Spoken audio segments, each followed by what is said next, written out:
Legal tampering begins today at 11 a.m. Central Time and not a second sooner. Okay. As the Vikings head into free agency, they do have a few needs. Guard, safety, linebacker, defensive tackle, but also, cornerback. And Chad Graff of The Athletic tweeted out, one late addition to this, he's talking about free agency needs. Sounds like the Vikings are content with just their current cornerbacks and are prepared to make some calls to free agent cornerbacks today. And we've talked about this. Even though you spent a 1-3-5 in the draft last year on cornerbacks, and you do like all those guys, El Jefe is working in the slot.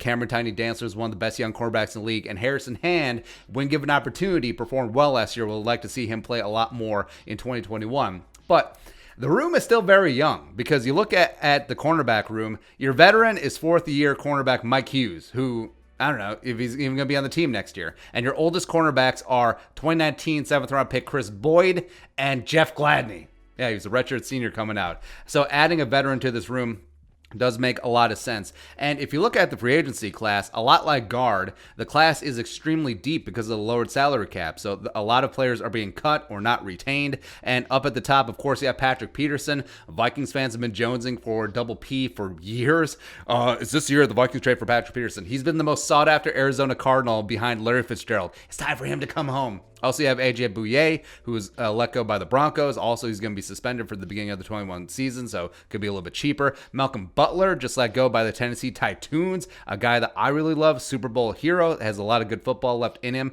Richard Sherman of the Niners, they parted ways. He's probably going to get some decent coin in the market. Watch the Jets, a reunion with Robert Saleh.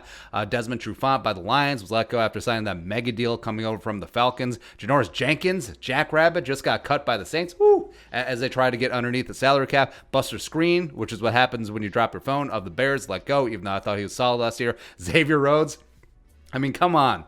For the only way that this dumb calendar year can end is if Xavier Rhodes ends up back on the Vikings and then becomes an All-Pro again. It would be great. Mac Alexander from the Bengals, would absolutely love to have Mac back, even though him and the team didn't part on singing the sweetest notes. But, also Ronald Darby of the Eagles is out there chilling as well. And I would be all for bringing in a veteran outside cornerback to start alongside Cameron Dantzler on the outside and then let Jeff Gladney work exclusively from the slot in nickel, because I'm not ready to spend what it's going to take to get a guy like Richard Sherman or even potentially what Patrick Peterson could get in free agency. I don't think that he's going to spank it, but you could be surprised because name recognition does go a long way. But you have cheaper options out there like Malcolm Butler. I'm a massive fan of because he's not going to cost a lot. Primarily plays on the outside. Probably could have him for $5-6 million per year on a one-year deal. I'm okay with that. Or Janoris Jenkins, even though he's 33, I think he still has some decent football left in him. Or Darby, or hell, Xavier Rhodes, 1 year, $5 million. Who says no? Besides, I don't know, probably Xavier.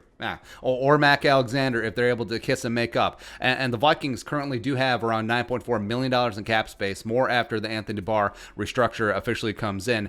And if they don't spend up on Jumpin' Joe Thuney, if they go elsewhere, if they settle for a little bit cheaper guards or defensive tackles, I mean, you're going to have some money to throw around. So even though the Vikings should go guard, that should be their priority. So you go into the draft not needing necessarily to reach and draft an offensive lineman high. There will be some other positions addressed in free agency as prices are being pushed down because of the glut of supply of free agents at key positions and the reduced salary cap. This could benefit the Vikings. So the Vikings could go through with their, after they cut Steffen and restructure Barr, $16-17 million in cap space and sign a defensive tackle, sign a wide receiver 3 or 4, bring back a linebacker or sign someone or potentially a safety, offensive line, and cornerback.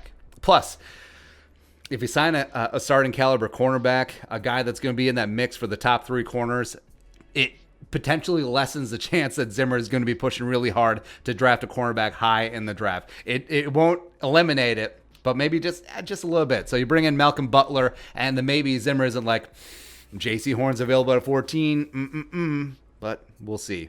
Be your thoughts. Vikings interested in free agent cornerbacks? Let us know in the comments section below. Subscribe for daily Vikings takes. Want to support that work? Pull some in the Venmo. But until next time, Skull Production Value.